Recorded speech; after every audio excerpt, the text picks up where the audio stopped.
Materi penguasaan informasi teknologi. Devri Muhammad Farul Habibi, waktu dan tempat dipersilakan. Tepuk tangan dulu. Silakan Kak. Silakan Kak. Silakan Kak. Ya. Silakan Kak. Tepuk tangan dulu.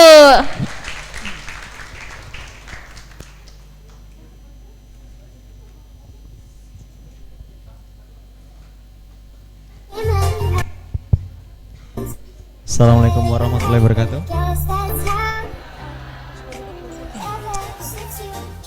Ini kok pada lemes semua ini. Assalamualaikum warahmatullahi wabarakatuh.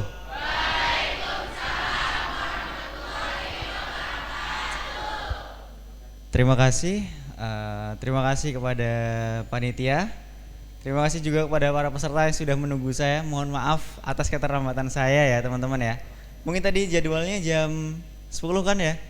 Jadi karena mungkin terkendala di perjalanan juga, sudah berangkat dari jam 8, ekspektasi sampai sini setengah 10, ternyata jam 11. Seperti itu. Ya mungkin sekarang lah waktu yang tepat untuk kita berbicara. Oke, perkenalkan sebelum kita mulai, perkenalkan nama saya Devri Muhammad Farul Habibi, atau mungkin kalian bisa panggil saja saya Bang Dev, atau ya Mas Devri atau Bang Dep, terserah kalian gitu ya. Kalau coba ada yang sebelumnya udah ada yang kenal saya atau belum? Oke, saya berarti saya belum cukup terkenal ya. Di sini ingin memperkenalkan diri biar saya lebih enjoy lagi ke kalian. Kita di sini belajarnya enjoy aja ya, nggak usah terlalu tegang ya. Oke, rata-rata di sini teman-teman umurnya berapa? Bisa kasih tahu? Yang lahir 2004 ada? Oh banyak. Maaf. Oke. Semester 7 nih. 2005 ada? Oh ada. Oke. 1990 adalah tahun di mana kata Suaranya yuk. ketika saya berbicara tidak ada yang. Terima kasih. 1990 adalah lahirnya kata modern di zaman Pak Soeharto. Di mana kata modern ini mulai keluar pada tahun 1990. Berarti apakah kata tradisional itu lahir pada tahun 1980? Tidak. Zaman modern bisa dikatakan ketika teknologi sudah masuk ke dalam dunia manusia. Ya. Teknologi dari mesin, teknologi dari digitalnya. Coba siapa yang bapaknya atau ibunya sekarang nggak punya Android? Ada? Pakai HP lama ya? Oke. Tapi mayoritas di sini pakai Android, betul? Betul. Kenapa? Mengikuti zaman. Terus apa lagi? Kemajuan teknologi. Terus apa lagi? Oke, betul. Bisa slide sebelumnya? Tadi untuk judulnya. Oke, di sini kita akan belajar tentang menghasilkan mahasiswa. Sorry kalau ada yang tipe ya di sini. Mahasiswa yang berjiwa pemberani, menyenangkan, integritas, dedikasi, entrepreneur serta unggul. Nah, di sini kita akan berbicara tentang bagaimana sebuah digital itu bisa menjadi pacuan bagi anak muda di Indonesia. Saya perjelas lagi, anak yang lahir tahun 1990 sampai tahun 2000 atau sebelum 2000, mereka adalah generasi Z hitungannya. Dan anak tahun 2000 itu juga masih generasi Z. Kenapa? Karena kita masih merasakan main kelereng, betul? Gobak sodor, terus lompat tali, surat-suratan sama doi, ya kan? Nembak pakai tip X di meja waktu SD gitu kan? Betul ya? Nah, Dan kita juga merasakan era digital di mana dulu kita pakai BBM, sekarang kita pakai WhatsApp, ada yang gengsi pakai Line, ada yang live pakai TikTok, ada juga yang menjadi YouTuber. Itulah kemajuan zaman, teman-teman. Dan anak-anak yang lahir pada tahun 2020-an, ya mungkin bisa ya let's say 2018 lah ya. Itu adalah generasi alpha. Kenapa kita katakan alpha? Karena mereka adalah orang-orang yang mungkin tidak lagi merasakan bagaimana serunya lompat tali, serunya main kelereng, serunya apa? Kehidupan tanpa ada teknologi. Ya. Maka hari ini adalah sebuah materi yang akan saya sampaikan untuk membuat Anda mampu bertahan di era digital. Dan ini bekal untuk kalian agar nanti bisa bertahan sebagai orang tua yang mengerti tentang digital, sehingga kita bisa menjadi orang tua yang tidak ketinggalan zaman. Amin. Ya. Prospek kita sebagai manusia bukan hanya hari ini, bukan hari besok, tapi sampai nanti kita mati. Apakah kita bisa bermanfaat bagi orang lain atau tidak? Seperti itu, teman-teman ya. Oke, silahkan slide selanjutnya. Oke, di sini nama saya Devri Muhammad Farul Habibi. Saya sarjana ilmu komunikasi di Universitas Darussalam. Di sini saya sebagai founder Ruang Edit. Ada yang tahu Ruang Edit sebelumnya? Enggak ada yang tahu. Coba bisa di searching di Instagram ya, Ruang Edit. Ada yang tahu? Oh, oke, kalau dikumpul berarti nanti aja ya di akhir ya. Oke, gampang. Nah, saya seorang content creator dan saya seorang videographer. Alhamdulillah pada tahun 2021 saya memenangkan lomba perfilman dari Kedutaan Internasional Thailand. Saya mendapatkan predikat sangat terbaik di juara perfilman internasional, alhamdulillah. Di sini bisa menjadi motivasi buat kita semuanya bahwasanya anak Indonesia di umur berapapun mereka bisa menciptakan mahakarya sesuai dengan apa yang bisa mereka lakukan. Jadi tidak ada batasan, kalian musuh kalian mau 40 tahun, 50 tahun, tapi kalau misalkan skillnya seperti itu, kalian bisa mengalahkannya. Karena semuanya sekarang tergantung bagaimana kita menguasainya. Oke, selanjutnya. Digital era itu apa sih? Nah, kita ini berbicara tentang digital era. Coba di sini ada yang nggak punya Instagram? Ada yang bikin Insta Story, ada nggak? Saya rasa semuanya pernah bikin Insta Story, ya kan? Digital era adalah masa ketika informasi mudah dan cepat diperoleh serta disebarluaskan menggunakan teknologi digital. Tahu Detik News? Tahu ya? Biasanya kalian lihat kan, itu informasi di-uploadnya jam berapa? Di-upload 1 jam yang lalu, 52 menit yang lalu, 15 menit yang lalu. Setiap detik ada informasi baru. Dan kamu tahu, mereka uploadnya di Jakarta, orang NTB sudah baca hitungan detik. Betul?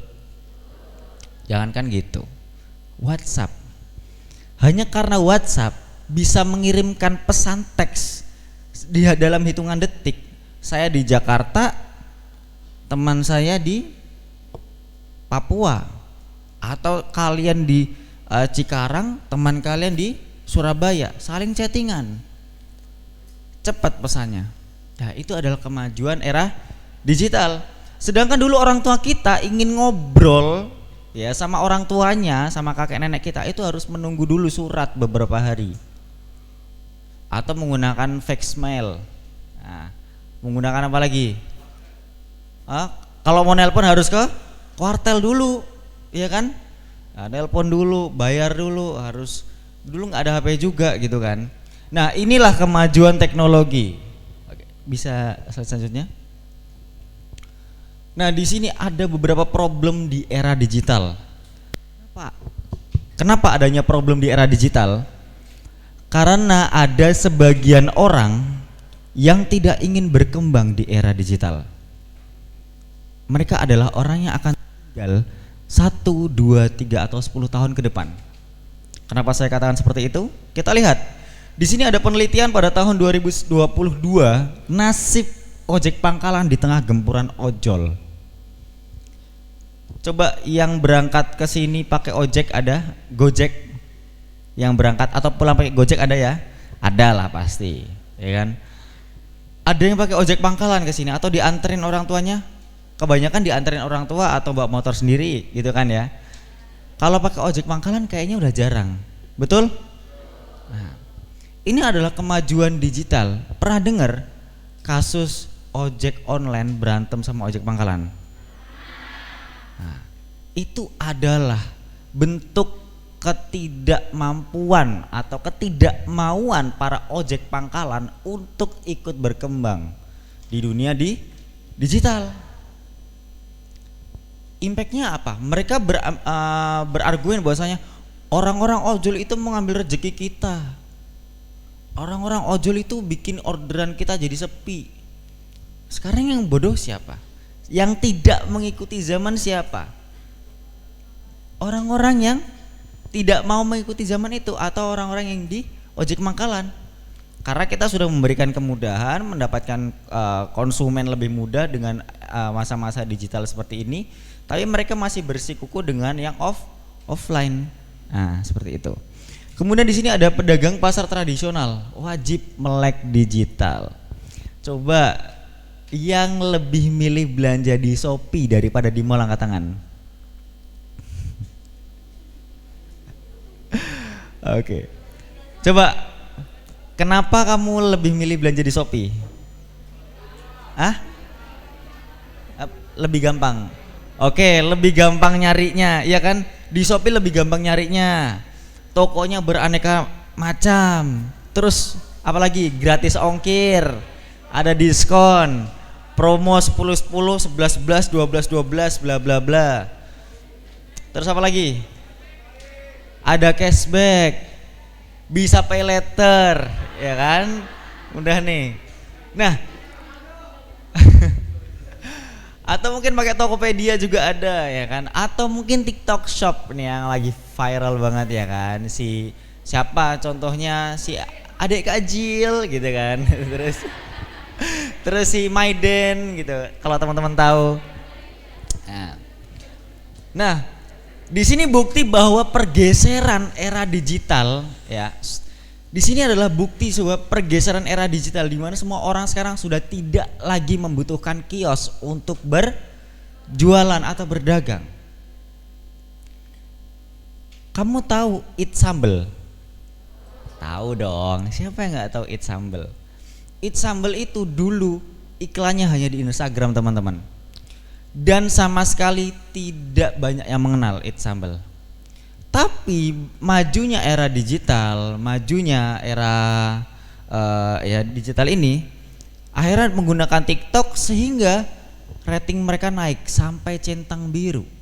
Itu luar biasa banget ya. Ya kan, sampai dianggap orderan mereka membludak. Kalau bludak itu apa ya bahasa Indonesianya ya? Overload gitu. Sebenarnya di sini adalah pasar tradisional terancam punah. Saiful Mu'ad minta pemerintah untuk mengantisipasi atau untuk menanganinya. Ini pada tahun 2019 ya. Karena dikatakan ingin hampir punah, ya karena kebanyakan orang sekarang udah mulai berbelanja melalui online kayak gitu. Oke ya. Bisa saya selanjutnya? Lalu seberapa penting potensi anak bangsa? Nah, di sini sangat amat penting, udah saya bold itu di situ tuh. Karena masa muda adalah masa perkembangan paling prima untuk mengembangkan potensi. Hal ini didukung dengan perkembangan industri 4.0 atau mungkin sekarang kita sudah masuk ke era 5.0 ya teman-teman ya. 5.0. Contohnya yang mulai kelihatan itu apa? Sekarang udah orang-orang banyak yang belajar trading, betul? Kripto. Ada yang belajar trading di sini angkat tangan? Ada belajar trading ya? Pakai kripto berarti, atau NFT, metaverse, ya, apalagi. Nah, jadi benar-benar kita ini sudah mulai dipaksa untuk berkembang. Kamu bisa membayangkan nggak kalau misalkan tahun 2040 atau 2050 Mungkin sekarang kita nggak perlu HP lagi.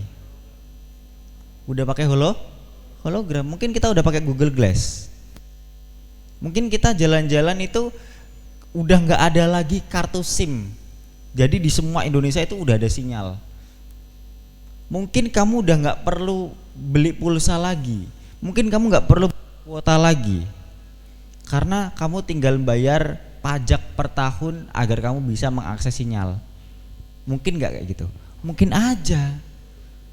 Nah, karena ini perkembangan teknologi ini sangat amat maju dan sangat amat mengerikan.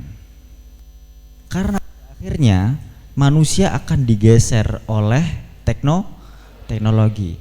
Ketika pabrik, semua yang dilakukan oleh pabrik itu dilakukan oleh robot, maka orang-orang tidak akan mendapatkan tempat untuk bekerja lagi, teman-teman. Maka seperti itu. Nah, di sini perlunya dukungan soft skill untuk memperkuat potensi anak bangsa seperti desain, fotografi, videografi, dan juga marketing. Coba di sini angkat tangan yang suka ngedesain siapa? Ada. Coba belakang kamu sukanya pakai aplikasi apa? Canva gitu ya. Oke. Ada di sini yang suka fotografi? Oke. Videografi? Baik. Nah, bisa slide selanjutnya?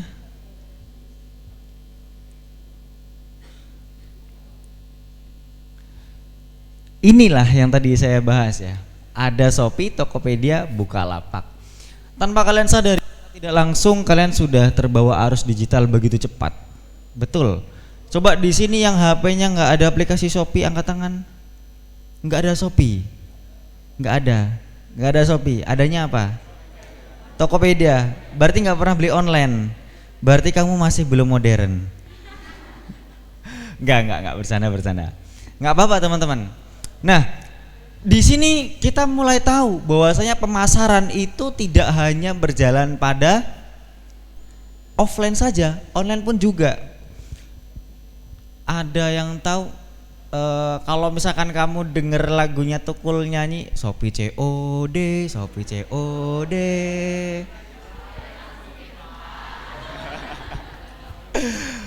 Apal ya kalian ya, luar biasa nih. Nah, itu adalah bentuk marketing mereka. Itu adalah bentuk marketing. Kenapa saya katakan marketing? Karena ketika kalian mendengar Shopee COD, oh berarti ini Shopee gitu. Udahlah, nggak usah jauh-jauh ke Shopee. Kita minggir dikit ke yang bukan online. Contohnya, kalau kamu dengar suara teneret teteret, berarti sari roti. Nah, ini berarti hanya dengan suara kamu sudah mendengarkan brandnya. Hanya dengan menggunakan suara kamu sudah tahu produknya apa. Hanya dengan suara, hanya dengan jingle kamu sudah mengetahui apa yang mereka jual. Itulah kemampuan dari marketing. Betul? Kalau satu untuk semua berarti SCTV. RCTI? Oke, selanjutnya.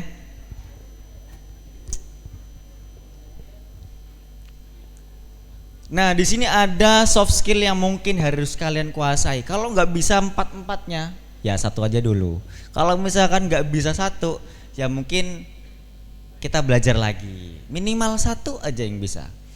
Di sini ada desain, kemudian fotografi, videografi, copywriting. Bang Dev, apakah ini harus urutan dari desain dulu? Enggak. Kita bisa random. Kamu mau fotografi dulu, mau videografi dulu, mau desain dulu, mau copywriting dulu, bebas. Gak ada aturan di sini. Tapi kenapa saya katakan desain dulu yang harus kita perhatikan atau yang harus kita letakkan di nomor satu? Karena seperti ini. Ketika orang membuat desain, itu sama halnya seperti orang sedang menggambar di atas kertas, ya.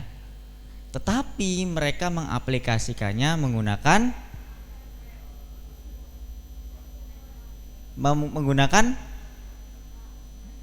menggunakan HP, menggunakan digital. Gitu kan biasanya orang melukis di atas kanvas ya. Sekarang kita melukis di atas Canva. Gitu. Nah, di sini kita mengetahui bahwasanya feel atau insting art pada seseorang itu harus tumbuh terlebih dahulu. Insting art. Kalau misalkan kita tidak punya insting, maka ketika kita mulai mendesain kita akan mendapatkan blank, ya. Seperti itu. Kemudian di sini ada fotografi. Kemudian basic fotografi. Kalian bisa belajar dengan foto model dulu, potret dulu, atau mungkin foto landscape, panorama, kemudian kalian foto paranormal, panorama, kemudian mungkin foto produk dan lain sebagainya. Setelah itu baru kalian masuk ke videografi, baru ke copywriting.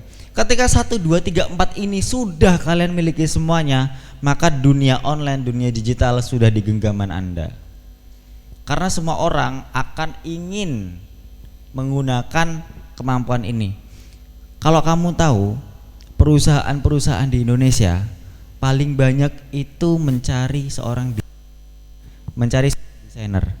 desainer yang bisa foto, video, editing, kerja lembur 24 jam, gaji 300.000.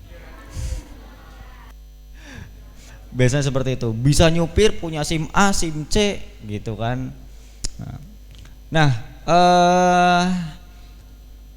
karena sekarang periklanan itu ada 2, audio dan visual. Kalau video itu masuknya audio visual. Kalau misalkan foto berarti visual. Apalagi nih iklan yang ikonik menurut kalian? Iklan yang menurut kalian itu terngiang-ngiang terus? Apa? Oh, Bukalapak. Terus apa lagi? Ada lagi nggak? Indomie, Sarimi. Nah, oke, bisa next. Di sini ada 2 desain pecel lele teman-teman. Siapa yang nggak pernah makan pecel lele? Angkat tangan. Bukan Indonesia banget, gitu. Coba yang udah pernah makan pecel lele angkat tangan. Oke. Terima kasih sudah menjadi rakyat Indonesia yang baik dan benar.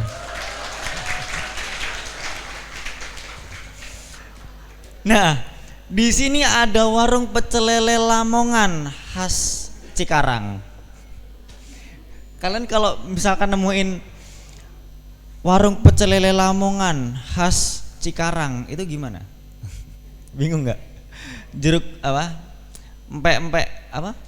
Empek-empek Palembang khas Jogja. Terus apa? Jeruk Bali khas Semarang. Kan bingung.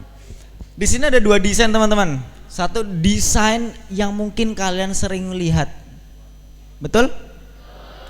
Di sampingnya mungkin desain ini nggak terlalu familiar ya, karena mungkin ini desain yang sangat rapih, yang modern. The big question, apakah sebuah desain mempengaruhi sebuah pasar? Oke, nice. Kalau kalian melihat desain yang sebelah kiri, pasti familiar banget ya kan? Ketika kalian lagi perjalanan, perut lapar, naik motor, dari kejauhan itu udah ada banner putih, terop, terus di situ ada gambar bebeknya atau lelenya dulu yang kelihatan. Wih, sih pecel lele iki. Gitu. Dah belok situ. Sekalipun Anda tidak tanya harganya, Anda masih percaya kalau harganya itu murah. Betul? Bahkan orang-orang di situ tidak memberikan price list. Mau makan apa? Gitu. Pecel lele 1, nasinya 1, es teh 1. Oke. Karena dalam hati kita harganya murah, ya, sesuai dengan banner. Tapi kalau mungkin kita melihat kedai pecel lele, sedia pecel lele, pecel ayam, soto ayam dan lain sebagainya, terus pakai foto produk seperti itu, mungkin Anda akan berpikir 2 kali kalau makan di situ. Kenapa? Karena mahal. Gitu. Nah, inilah analogi sebuah desain Inilah kemampuan sebuah desain dalam mindset otak kalian. Ya. Nyatanya Anda akan lebih memilih desain yang sebelah kiri, warung yang punya banner sebelah kiri, padahal desainnya jelek. Dan kalian tidak memilih warung yang menggunakan desain bagus sebelah kanan, padahal desainnya bagus. Ini adalah pengaruh dari sosial. Seperti itu teman-teman. Berarti apakah desain yang jelek itu juga desain yang bagus? Oke, jawabannya adalah desain yang bagus adalah desain yang mampu menyesuaikan dengan pasarnya. Bayangin aja sekarang kalau misalkan Tokopedia pakai banner kayak gini. Tokopedia atau Shopee 12. Nah, tapi desainnya seperti ini. Wah, enggak banget dong gitu kan. Jadi seperti itulah karakter sebuah desain. Desain itu juga bisa membius, desain itu juga bisa mencuri perhatian, desain itu juga bisa membuat Anda membeli barang yang tidak Anda butuhkan. Percaya atau tidak akan kita bahas setelah ini. Oke, selanjutnya. Seberapa penting peranan soft skill di era digital? Soft skill ini sangat amat membantu penjualan secara online dengan catatan bahwa pengembangan tata bicara, kemampuan yang menarik, kemampuan menarik perhatian, kemudian memberikan feedback sesuai yang dibutuhkan masyarakat, itu akan menarik perhatian kamu di era digital. Dan era digital akan menjadi lapak yang sangat tepat untuk Anda. Selanjutnya. Nice. Di sini ada poster. Ada 1, 2, 3, 4 poster di sini. Mau kita breakdown? Mau kita langsung breakdown atau kita gimana dulu nih? Langsung breakdown aja ya. Desain. Coba desainer yang sudah mulai ngedesain dari 2019 ada? Yang udah mulai desain dari 2019? Ada. Ada yang sudah jago foto dari 2020? Ada juga gitu. Oke, di sini ada 4 ya. 4. 1, 2, 3, 4. Ini desain yang memiliki tata letak objek dan penulisan yang berbeda-beda. Mereka mempunyai value yang berbeda-beda. Mereka juga mempunyai size yang berbeda-beda. Memiliki font type yang berbeda-beda, font family yang berbeda-beda juga, dan juga color palette yang berbeda-beda juga. Apakah ini desain yang bagus? Oh, belum tentu. Kita lihat dulu. Desain pertama di sini ada tulisan si paling sibuk dengan gambar ilustrasi di atas. Berarti orang ini ingin memberikan ilustrasi terlebih dahulu, kemudian baru caption atau headline dengan tulisan si paling sibuk, dilanjutkan dengan caption di bawahnya. Jika Allah memberikan kamu harta, kamu sibuk untuk menjaganya bla bla bla sampai akhir. Itu desain pertama. Desain yang kedua tanpa ada ilustrasi, tapi di sini tulisan never give up-nya gede banget. Berarti desain ini ingin memberikan pesan bahwa never give up itu adalah inti dari poster ini. Oke. Sudah dapat di sini? Berarti tulisan never give up, bahkan nevernya pun ada garisnya ya, kayak seakan-akan kebelah gitu ya. Berarti tulisan never give up ini membius para pembacanya untuk tetap stuck pada tulisan never give up. Dan baru bawahnya ada caption. Kemudian di sini sebelahnya lagi, sebelah kiri ada Mansaro ala Darbi Wasola. Dia mementingkan dia menggunakan ilustrasi dan type dengan ukuran yang sama, ya, ilustrasi dan type dengan tulisan dengan ukuran yang sama di sini.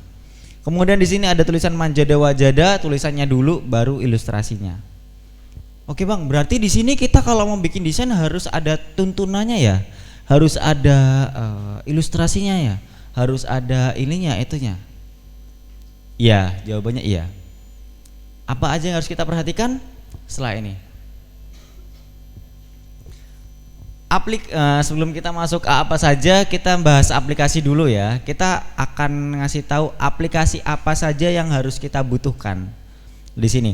Contohnya Canva, Ponto, Pixel Lab, Art, apalagi PicsArt, terus Corel, Photoshop, apalagi Lightroom, KineMaster, VN, CapCut, Mojo, Ibis Paint, terus apalagi Infinite ya, terus apa lagi? Udah, masih banyak lagi ya. Photoshop, Corel, After Effects ya gitu. Oke, Medibank Paint gitu ya. Lalu apa saja yang harus diperhatikan dalam sebuah desain? Oke, apa saja? Oke, di sini ada konsep. Pertama harus ada konsep. Kedua garis. Ini mungkin bisa dicatat teman-teman ya. Mungkin bisa dicatat. Karena saya sekali ke sini, nggak tahu nanti ke sini lagi apa enggak gitu. Mumpung bisa lihat PowerPoint-nya. Nanti panitia bisa dibagiin aja PowerPoint-nya ya. Konsep, garis, bidang, warna, gelap, dan tekstur.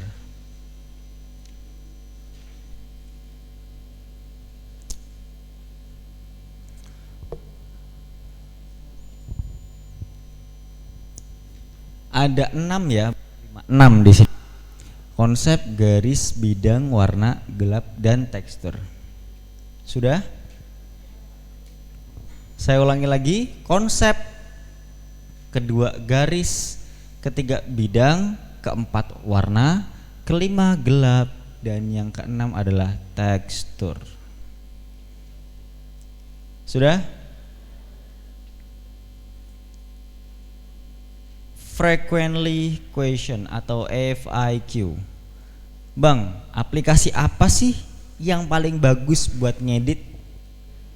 Betul? Biasanya menanyakan kan, aplikasi apa sih yang paling enak buat ngedit? Kalau di HP, saya menjawab untuk kebutuhan tipografi, saya hanya butuh 2 aplikasi, yaitu PicsArt dan juga Ponto. Atau kalian menggunakan Canva juga bisa, tergantung. Maka di sini adalah seberapa kita bisa menguasai aplikasi itu, bukan sebagus apa aplikasi itu. Kalau aplikasinya bagus tapi yang pakai enggak pinter, ya sama saja. Oke, ada satu pepatah yang saya temukan bahwasanya it's not about gear. Ini bukanlah masalah sebuah alat, but about fighting your fear. Ini tetapi adalah masalah seberapa hebat kamu bisa mengalahkan ketakutan Anda. Kamu mau pakai HP kentang, mau pakai HP potato lah, atau pakai HP yang tahun kapan, atau mungkin HP kamu RAM-nya udah encep-encep nggak kuat lagi. Kalau mau buka WA harus hapus aplikasi dulu, ya gitu. Mau download gambar harus hapus galeri dulu. Tapi kalau memang kamu punya niatan yang baik, kamu akan menjadi seseorang yang bisa menguasai sebuah aplikasi dengan keterbatasan. Terkadang teman-teman yang punya iPhone 12 Pro Max atau mungkin sekarang udah ada yang beli 14 Pro Max ya, mungkin mereka hanya bisa untuk selfie doang, belum tentu bisa menguasai Canva, belum tentu gitu. Karena sekarang jangan mengandalkan gengsi, tapi andalkanlah skill dan juga apa? Fungsi itu. Fungsi dulu nih. Oke, selanjutnya konsep. Nah, ini adalah alasan kenapa tadi saya jelaskan ada urutannya desain, fotografi, videografi, copywriting. Nah, seorang desainer harus memiliki insting art yang kuat karena dalam pembuatan desain bukan hanya sekedar meletakkan sebuah gambar dan tulisan saja, ya, namun harus menguasai konsep desain sehingga desain tersebut mampu menyampaikan pesan yang mudah diterima oleh pembacanya. Tujuan dari sebuah desain adalah pesan itu dapat tersampaikan dengan baik. Pesan itu dapat disampaikan dan mudah dilihat, bahkan orang itu menyukainya. Oke. Nah, di sini kita bisa lihat tatanannya bagus, enak dilihat. Jelas nggak gambarnya? Kalau nggak jelas nanti bisa ini apa pas dikasih PowerPoint-nya bisa di zoom ya teman-teman ya. Dari pemilihan fontnya, dari pemilihan tulisannya, kemudian dari warnanya, ilustrasinya, ini rapi banget. Nah ini hasil editan karya anak ruang edit. Nah sedikit ngasih tahu kalian ya, Bang Bagas ini salah satu partner of ruang edit. Jadi ruang edit ini salah satu platform ya, platform media belajar untuk editing. Di situ kita ajarkan videografi, fotografi, desain grafis, sinematografi pun juga ada. Dan hari ini nanti malam kita kita akan mengadakan webinar dengan pembicara dengan namanya Canva Ninja. Dia itu pro artnya Canva dan kita nanti akan mengadakan webinar malam ini. Nah ini tuh basisnya online teman-teman. Di situ teman-teman bisa belajar masalah desain, masalah fotografi, semuanya kalian bisa belajar. Ya. Dan di situ pun kita biasanya ikut ada meet up juga gitu. Kalau kalian mau datang ya. Oke selanjutnya. Di sini ada garis teman-teman. Garis pada sebuah desain itu sebenarnya bukan cuman untuk memberikan pembatas pada tulisan atas, tengah, kanan, kiri, enggak. Tapi bagian garis ini mampu memberikan taste juga kepada siapa? Kepada desainnya itu. Nah, kita bisa lihat di sini ada lingkaran, kemudian garis atas dan garis tengah. Ini ternyata lingkaran tersebut untuk memfokuskan objek di dalam desain. Nah, tulisannya berhenti menyalahkan orang lain. Oke. Di sini dia udah menemukan taste-nya dengan menambahkan garis sehingga desain itu terasa lebih padat gitu. Garis tidak memiliki kedalaman tetapi ketebalan, panjang dan juga variasi yang beragam. Contohnya garis lurus yang terkesan formal, melengkung yaitu lembut serta zigzag berarti dinamis. Nah, tanpa kalian sadari, PowerPoint saya ini juga menggunakan garis, yaitu tulisan ruang edit dengan menggunakan outline dari font gitu. Berarti kita menggunakan konsep yang dinamis. Oke, slide selanjutnya. Nah, di sini bidang. Bidang itu kayak apa aja bidang? Kotak, segitiga, trapesium, segitiga sama kaki, segitiga sama sisi, terus apa lagi? Lingkaran, oval, terus apa lagi? Jajar genjang. Nah, itu adalah bidang. Di desain ini sebelah sini dia menggunakan bidang untuk mengklasifikasikan tulisan. Nomor 1, nomor 2, nomor 3, nomor 4. Dan bahkan bidang ini mampu menjadi bagian untuk memberikan kesan motif pada sebuah desain. Nah, terus bagaimana kita menentukan bidang tersebut? Kita bisa menentukan bidang tersebut dengan kita mencontoh karya orang lain. Pernah dengar konsep ATM? Amati, tiru, modifikasi. Betul. Ini konsep ATM itu kayak gimana sih? Ada yang paham nggak konsep ATM? Coba jelaskan. Berdiri dong. Oke, ATM gimana? Waalaikumsalam warahmatullahi wabarakatuh.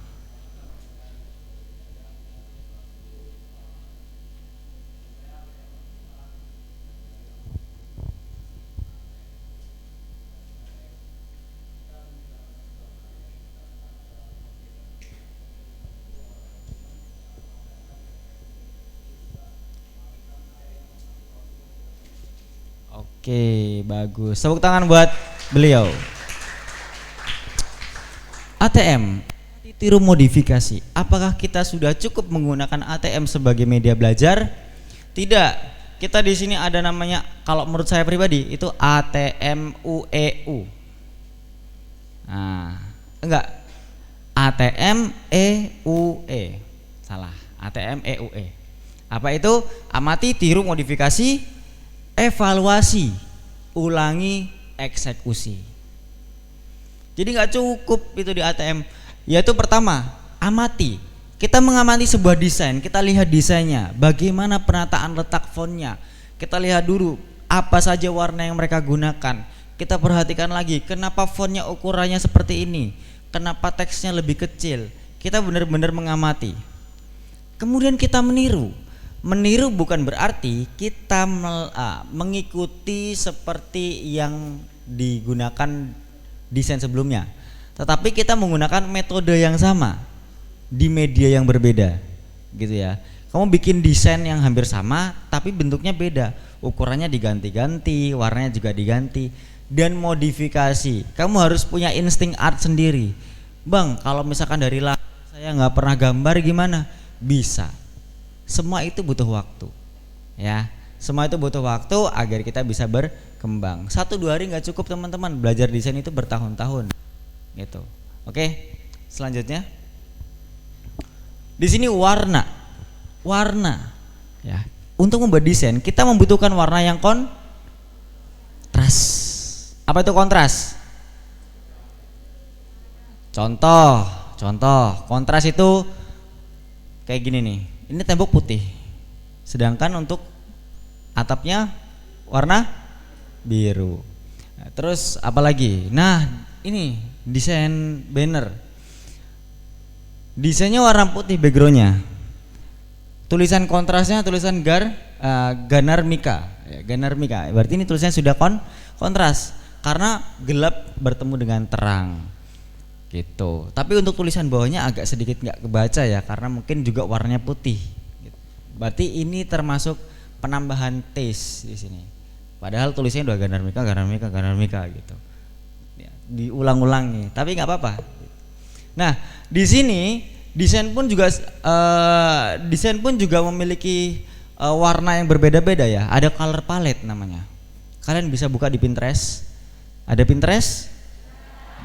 Biasanya orang yang punya Pinterest itu nyari kata-kata estetik atau kata-kata terus bikin status gitu di WA gitu misalnya. Nah, di Pinterest itu banyak namanya color palette. Kalian bisa cari contoh color palettes for design, atau kalian juga cari font recommendation atau match font. Jadi font-font apa yang bisa kalian gunakan untuk satu desain di dalam satu desain gitu. Oke, selanjutnya gelap dan tekstur.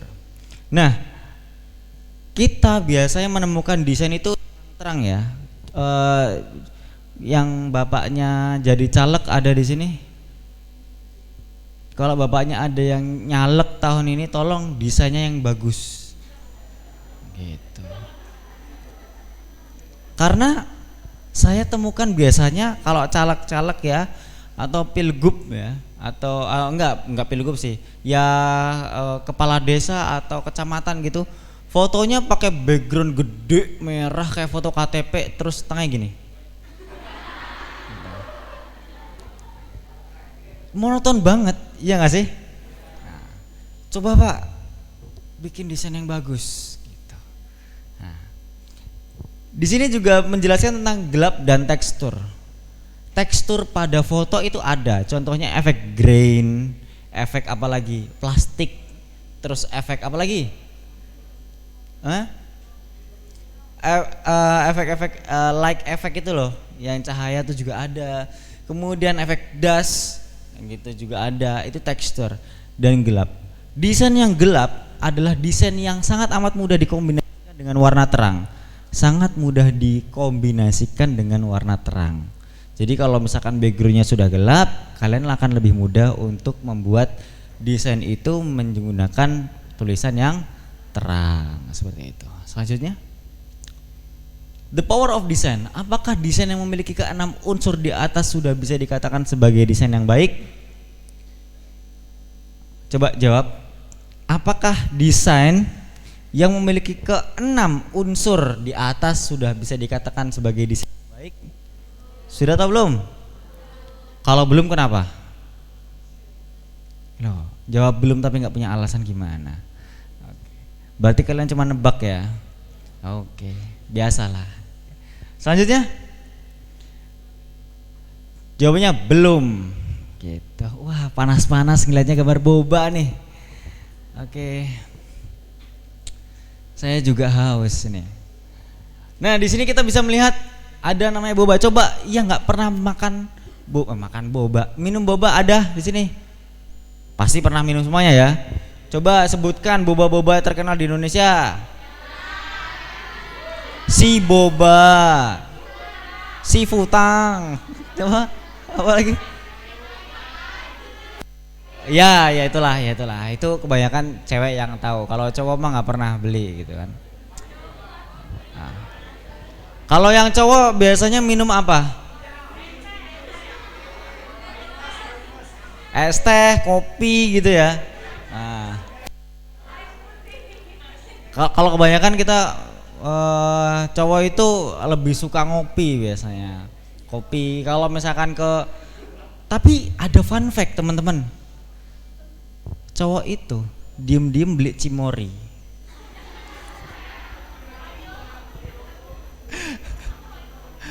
Diem-diem beli cimori biasanya, atau diem-diem beli Kenzeler gitu. Karena nggak kelihatan maco kalau cowok minum cimori gitu kan. Ya. Kalau punya kerating deng aja dibawanya ditenteng-tenteng gitu. Nah di sini kita akan melihat desain dari sebuah minuman atau boba, ya katakanlah street boba lah ya.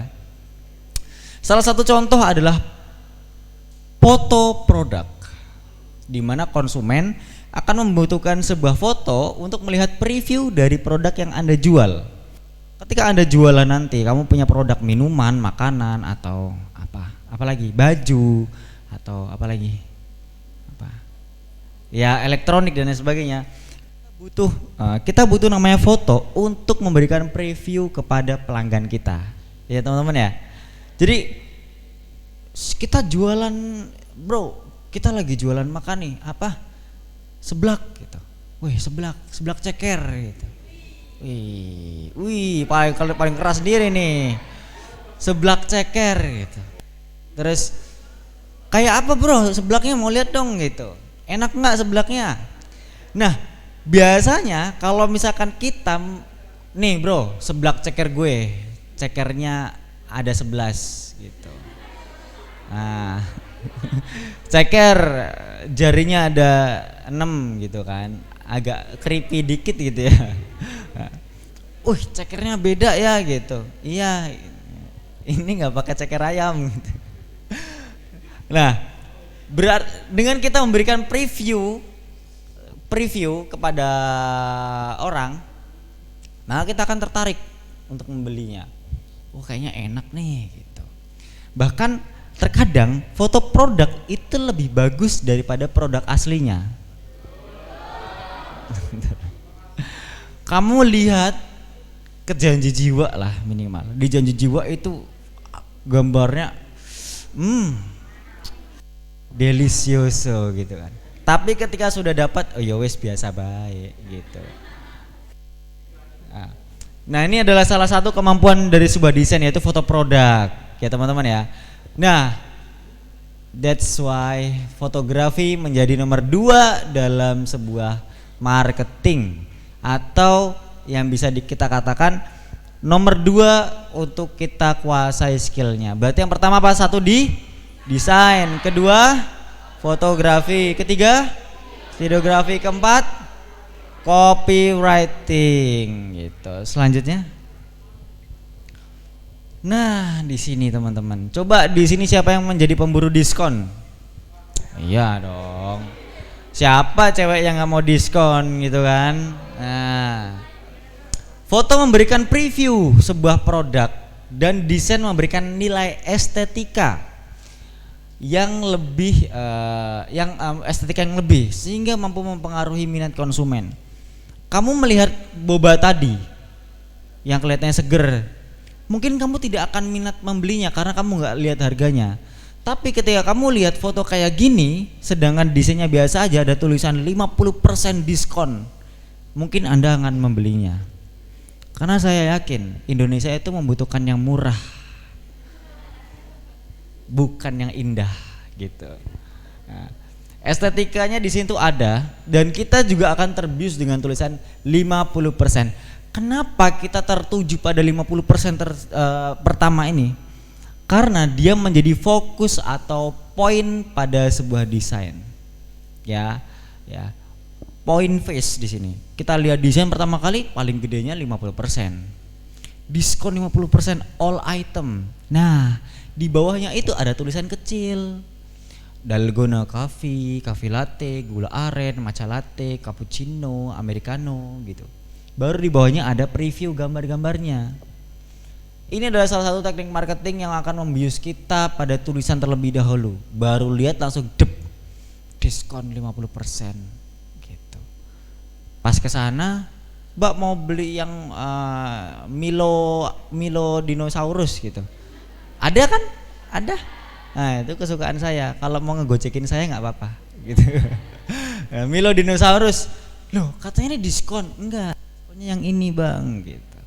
Nah, berarti kita kan sudah dipaksa ya untuk membeli, tapi dengan cara dibius dengan tulisan seperti itu. Itulah masyarakat Indonesia, kurangnya literasi gitu. Maka perbanyak membaca. Oke, seperti itu. Selanjutnya, nice. Di sini ada desain-desain yang lebih segar, teman-teman ya. Untung tadi nggak saya kasih gambar bakso gitu. Di sini ada es krim luar negeri ya, gelato, terus milk tea party, terus di sini ada Starbucks ya, Starbucks keliling. Tadi malam banyak di Sudirman, gitu. Nah, di sini kita melihat desain bahwasanya mereka itu mengutamakan preview pada gambarnya, betul? Gambarnya itu nomor 1, teman-teman di sini. Berarti penggunaan gambar pada sebuah desain itu akan mempengaruhi 60% peminatan untuk mengeksekusi barang tersebut. Kalau punya barang bagus, minta difoto produkin, dijual. Gitu aja, teman-teman. Di sini juga ada es krim, tapi di sini mungkin kalian bisa menambahkan beberapa info di situ. Contohnya yang lebih menarik. Desain kamu kasih gambar minuman, kemudian di bawahnya kalian kasih penjelasan minuman ini tuh apa, rasanya apa, harganya berapa. Coba deh, pernah lihat orang jualan celana harga 200.000 dicoret jadi 135.000? Pernah? Kamu bisa cek ke toko lain. Di toko lain harganya memang 135.000, bukan 200. Betul? Karena hanyalah pengalihan isu, bukan, teman-teman. Ya, itu adalah pengalihan atau metode untuk kita kayak, wih, ini harga aslinya 200.000, kayak ibu saya. Nang, harga centong ini tuh 300.000 gitu. Ini diskon sekarang tinggal 40.000. Ya Bu, itu memang 40.000 Bu harganya. Ya enggak, ini ada tulisannya. Ya, saya cuma bilang, ya. Tapi nggak apa-apa, memang kadang-kadang kedekatan anak dengan orang tua kadang-kadang dengan berdebat, teman-teman ya, seperti itu ya, biar open minded. Oke, selanjutnya,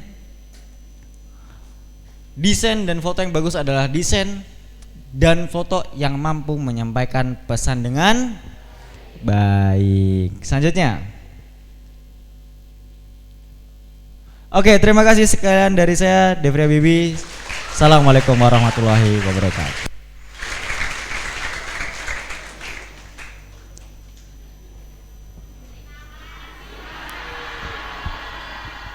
Ada sesi tanya jawab? Oke, aku akan kasih 5 kuota tanya jawab di sini. Buat yang ingin bertanya silakan angkat tangan. Oke, silakan.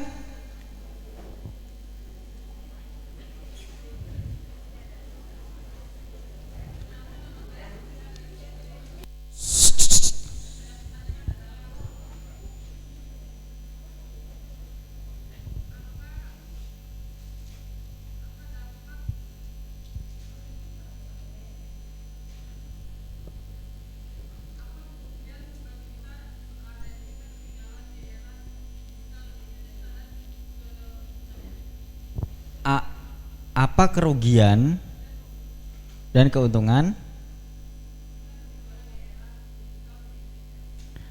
Kerugian dan keuntungan kalau kita ketinggalan. Kerugian dan keuntungan kalau kita ketinggalan. Oke, silakan duduk. Baik, di sini saya ingin izin menjawab. Mohon maaf kalau jawaban saya salah. Keuntungannya kalau kita tertinggal, ya keuntungannya kalau misalkan kita tertinggal di era digital adalah satu. Kita akan tetap bisa stay pada budaya atau culture yang ada pada Indonesia. Yang biasanya orang-orang itu jualan jamu, itu kita akan bisa mempertahankan orang yang jualan jamu dengan kita membeli barang atau produk mereka. Kita memperkaya orang-orang di sekitar kita. Kita bisa memperkaya mereka dengan tanpa kita harus membeli barang dari luar mereka. Ya. Kelebihannya seperti itu.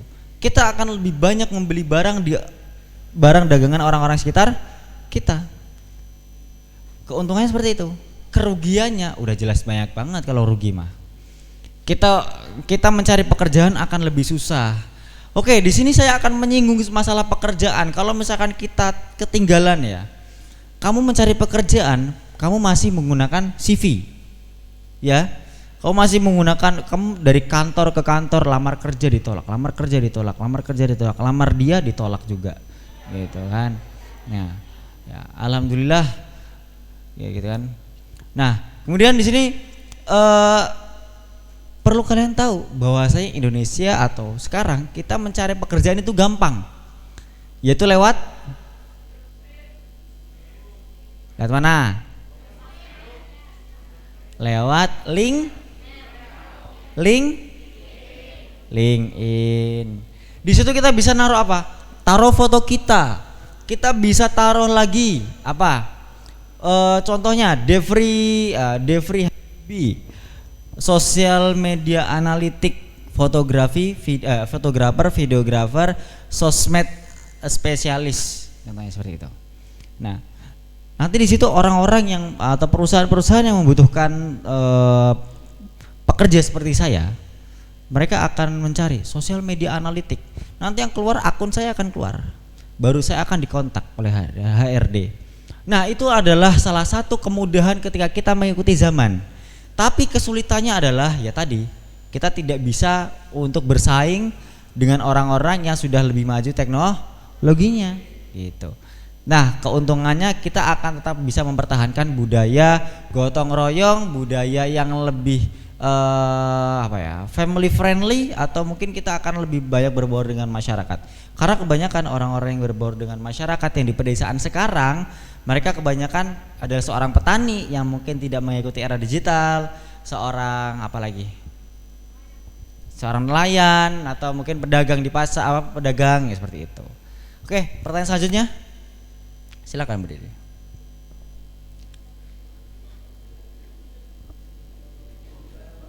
Ya.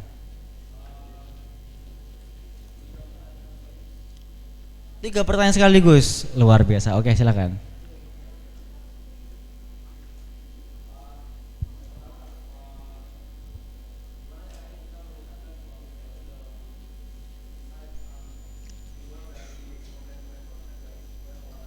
Oke. Ya.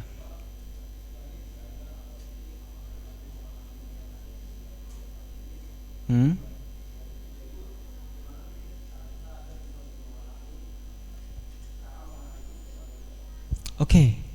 Ini materinya agak berat ya teman-teman ya. Kalau kita membahas tentang sosial media analitik ini terlalu berat. Di sini kita harus mengerti hashtag, harus mengerti insight. Kita harus mengerti apa itu downgrade page. Kita harus mengerti upgrade page. Kita harus mengerti AdSense. Kita harus mengerti apa lagi? Banyak banget teman-teman ya di sini ya. Nah, kita jawab dulu yang nomor 1. Gimana sih cara kita meningkatkan value di luar dari 6 konsep dasar pada sebuah desain? Ya, gitu ya.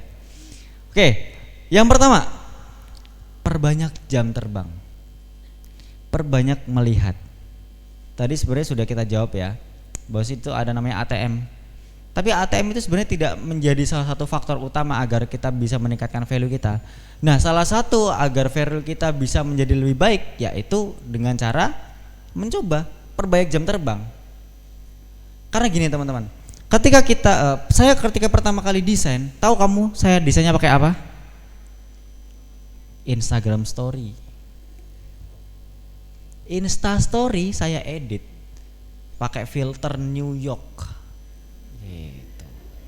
Habis itu saya pakai tempelan stiker jam gede gitu kan, pakai underscore banyak, fontnya beda-beda, ada yang Latin ya, itu jamet banget itu, jametnesia gitu. Nah, ini adalah salah satu bentuk kita untuk belajar. Oh, ternyata desain itu ada yang seperti ini gitu.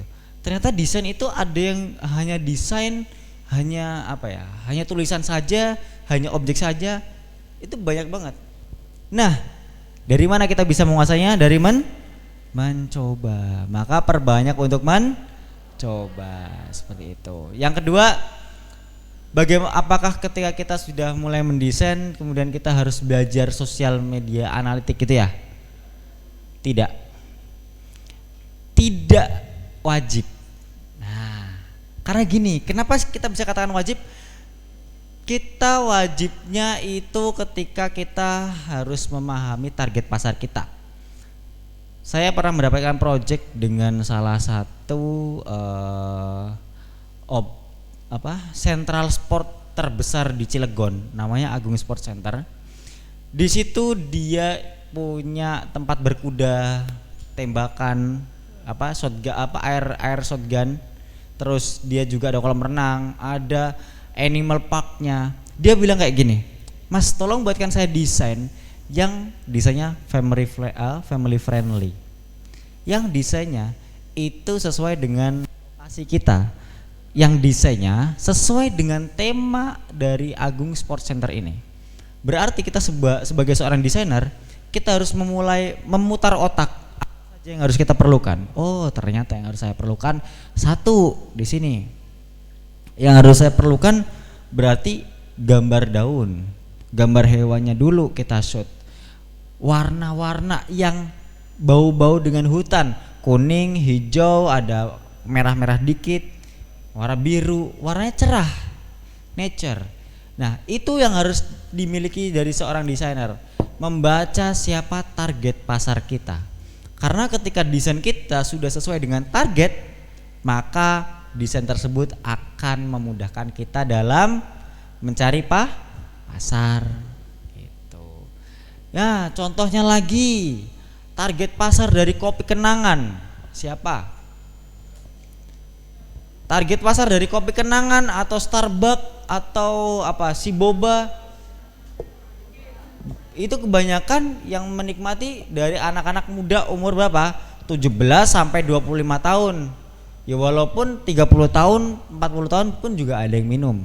Tapi kebanyakan anak-anak remaja. Maka desain yang mereka ciptakan adalah desain yang estetik, yang instagramable, kata-katanya instagramable, yang gambarnya itu mudah dibaca. Nah, seperti itu. Tapi kalau misalkan desainnya itu untuk orang tua, maka relatif tulisannya besar, gambarnya tidak terlalu bertele-tele, langsung ke intinya. Karena orang tua itu akan lebih malas memikirkan suatu hal dengan mengkiaskan sebuah desain gitu. Gimana, sudah terjawab? Sudah cukup? Yang ketiga yang belum ya? Kak, ya. Mohon maaf, waktunya tersisa 3 menit lagi ya. Oke, ini last ya. Iya, oke. Oke, berarti Makasih, Kak. 3 pertanyaan ini terakhir ya. Apa tadi kamu pertanyaannya yang terakhir, ketiga? Oke, untuk sosial media analitik, yang pertama, kamu harus tahu konten kamu apa. Kamu harus mencari hashtag yang relevan dengan konten kamu apa. Kamu harus tahu siapa yang memfollow kamu. Kamu harus tahu juga akan dibawa kemana akun kamu. Karena dengan ketika kita sudah mengerti sosial media ini, atau kamu sudah tahu siapa followers kamu kontennya apa, maka ketika seperti itu tinggal kita pancing followers kita untuk mengikuti apa yang kita keluarkan. produksi apa yang kita berikan seperti itu. Kalau saya fotografi, berarti saya memberikan konsumsi foto-foto yang baik untuk konsumen saya, untuk follower saya, agar follower saya juga bisa berbagi kepada orang lain sehingga saya mendapatkan insight dari follower saya. Paham? Oke, terima kasih, sekian dari saya. Astaghfirullahaladzim, syukran hadamini. Assalamualaikum warahmatullahi wabarakatuh.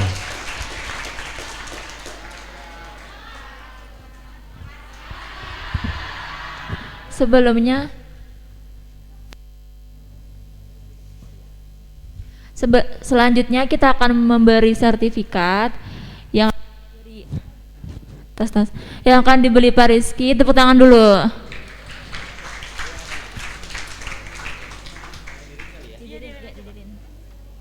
Dokumentasi ready.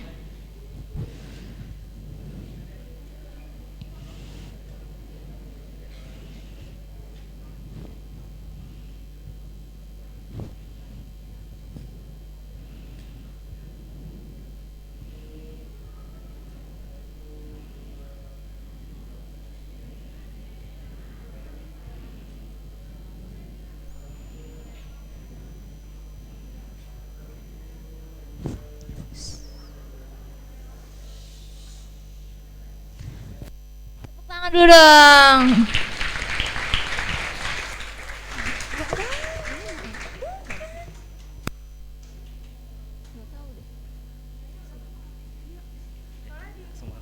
Makasih ya, Pak.